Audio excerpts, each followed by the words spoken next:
আমরা গতানুগতিক কোনো বিরোধী দল হিসাবে এই সংসদে ফাংশন করতে চাই না। আমরা চাই এই সংসদ হোক অর্থবহ, জনগণের সমস্ত চাওয়া পাওয়ার কেন্দ্র। সরকারি দল তারাও যেমন দায়িত্বশীল ভূমিকা পালন করবেন, আমরাও বিরোধী দলের অবস্থান থেকে দায়িত্বশীল গঠনমূলক ভূমিকা পালন করতে চাই। অতীতে আমরা বিরোধী দল দেখেছি, নির্বাচন যেমন আমিডামি ছিল, সরকারিও বিরোধী দলও তেমনি আমিডামি ছিল। এই ধরনের কোনো বিরোধী দল কোনো দেশের জন্য ভালো কোনো বার্তা বয়ে আনতে পারে না। সরকারের গৃহীত সকল সঙ্গত পদক্ষেপে আমাদের পূর্ণ সমর্থনও থাকবে, সহযোগিতাও থাকবে। কিন্তু আমাদের বিবেচনায় আমরা যদি দেখি যে সরকার কোনো অসঙ্গত সিদ্ধান্ত কিংবা পদক্ষেপ নিয়েছেন, আমরা প্রথমে দৃষ্টি আকর্ষণ করব, করে সহযোগিতা করব। সরকার আমাদের পরামর্শগুলো গ্রহণ করলে আমরা কৃতজ্ঞ হব, জাতি উপকৃত হবে।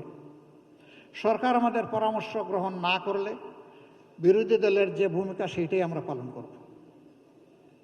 আমরা জাতির অধিকারের পক্ষে দাঁড়াবো এবং জাতিকে আমাদের সাথে সামিল থাকতে বলবো। ঢালাইয়ের সেরা প্রিমিয়ার সিমেন্ট। তবে আমরা এই সদিচ্ছাই রাখতে চাই, এই ধারণাই পোষণ করতে চাই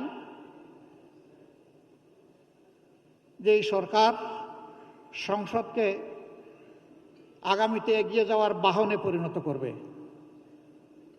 কোনো বাহন কখনো এক চাকায় চলে না, দুটো চাকা মিনিমাম লাগবে।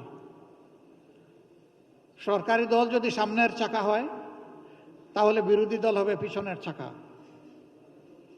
একটাকে বাদ দিয়ে যানবাহন কোনো অবস্থায় আরেকটা একা চলতে পারবে না।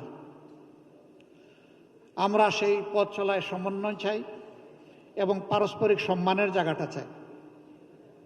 আমরা আমাদের মহান জাতীয় সংসদের একটা সেকেন্ড নষ্ট হোক এইভাবে এটার আমরা প্রত্যাশা করি না যে জাতীয় সংসদ হবে কারো চরিত্র হননের কেন্দ্রবিন্দু। বরঞ্চ জাতীয় সংসদ হবে দেশের সমস্যার সমাধানের কেন্দ্রবিন্দু।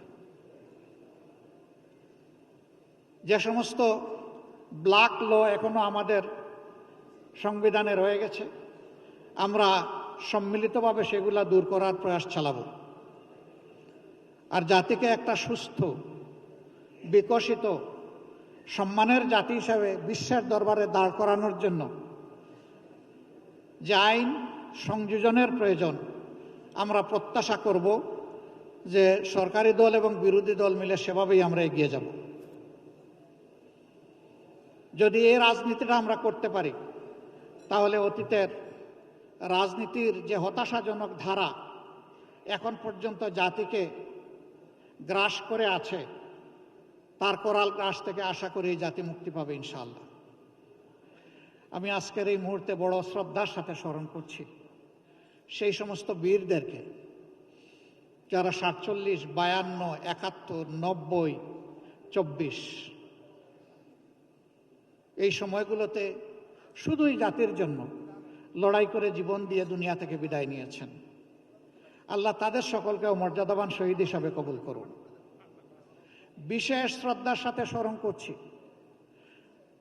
24-এ আমরা যখন জেলে ছিলাম, বিভিন্ন দলের নেতৃবৃন্দ মাঝে মাঝে বসতাম, বিভিন্ন আলাপ আলোচনা করতাম।